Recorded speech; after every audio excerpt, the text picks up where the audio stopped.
არაბი ლიდერები საფრანგეთში შეიკრიბნენ G7 სამიტზე, სადაც ყურადღების ცენტრშია აშშ-სა და ირანს შორის ახლად დადებული შეთანხმება.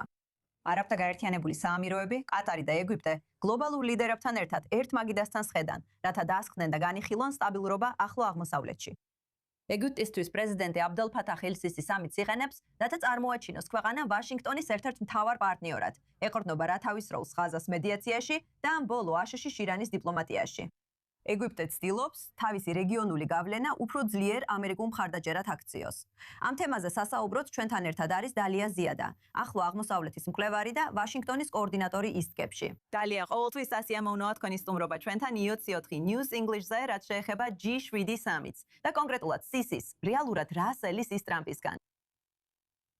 მადლობთ ნიკოლ, ყოველთვის სასიამოვნოა თქვენთან ყოფნა. ასე რომ კონტექსტის გასადიებად უნდა შევადაროთ, როგორ მიიღო პრეზიდენტმა ტრამპმა სხვადასხვა ახლო აღმოსავლელი ლიდერი. პირველ რიგში მუჰამედ ბინ სალმანი, საუდის არაბეთის მემკვიდრე პრინცი, რომელიც უდავოდ ყველაზე მნიშვნელოვანი ლიდერია ირანისა და ბოლო რეგიონული მოვლენების კონტექსტში განზრახ არ ესწრებოდა.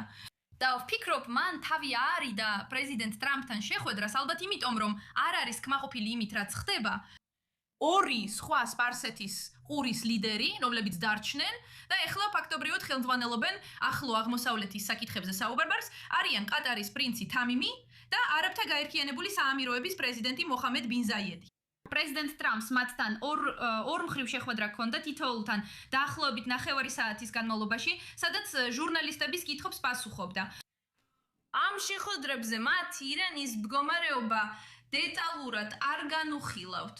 მაგრამ პრეზიდენტმა ტრამპმა რა თქმა უნდა ისარგებლა ამ სიტუაციით და ვანის ქვეყნების ლიდერებთან ამერიკის შეერთებული შტატების პოზიცია დააფიქსირა.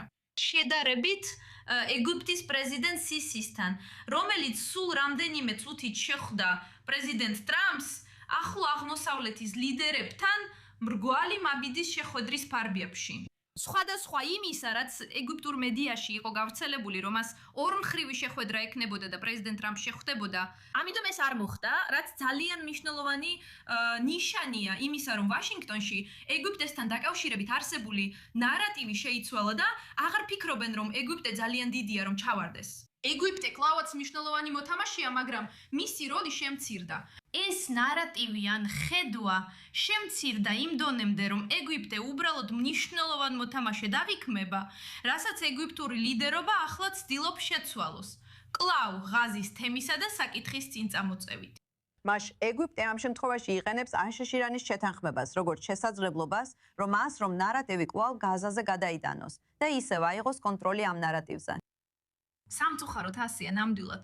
ასე რომ გაზა ეგვიპტისთვის ამჟამად ყველაზე მომგებიანი პროექტია. ეს არ არის საიდუმლო.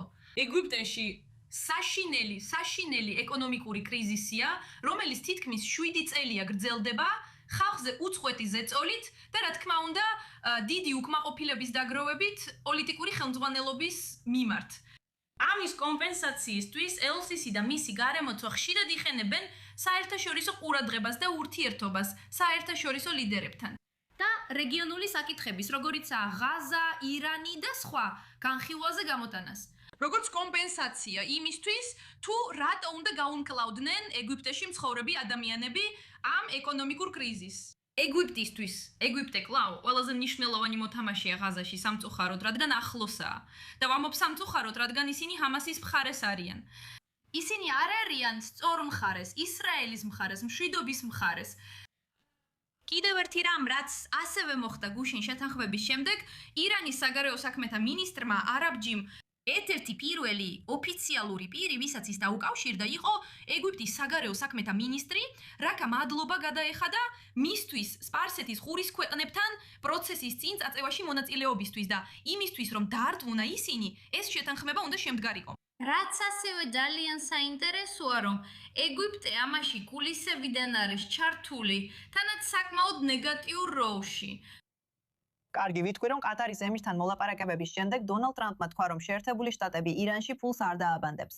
მაგრამ რა ხდება სხვა ქვეყნებთან? რა ხდება ეგვიპტესთან? თუნდაც ადმინისტრაციამ თქვა, რომ სპარსეთის ყურის ქვეყნებმა შეიძლება დააფინანსონ ირანის აღდგენის ნაწილი, მაგრამ რატო უნდა გაუგზავნონ ამ ქვეყნებმა ფული ირანს, მას შემდეგ, რაც ირანმა მათ ინფრასტრუქტურაზე თავდასხმელა? პირველ რიგში, მათ საკუთარი ქვეყანა უნდა აღადგინონ. მოგიყვები, წარმოიდგინე ეს ყველაფერი მათი თვალთახედვით. და მე ნამდვილად არ ვამართლებ მათ. მთელი ეს სიტუაცია ძალიან დამთრგუნველია. ეს შეთანხმება, რომელიც ირანის რევოლუციურ გვარდიასთან და რეჟიმთან დაიდო, რომელმაც 10,000-ობით საკუთარი მოქალაქე მოკლა, ემუქრება ყველა იმ გარდის გაუქმებას, რაც ისრაელმა ბოლო წლებში გააკეთა. გულისხმობ ირანული მილიციების დაშლასა და რეალურად არაბული ქვეყნების დაცვას ამ ირანული მილიციებისგან.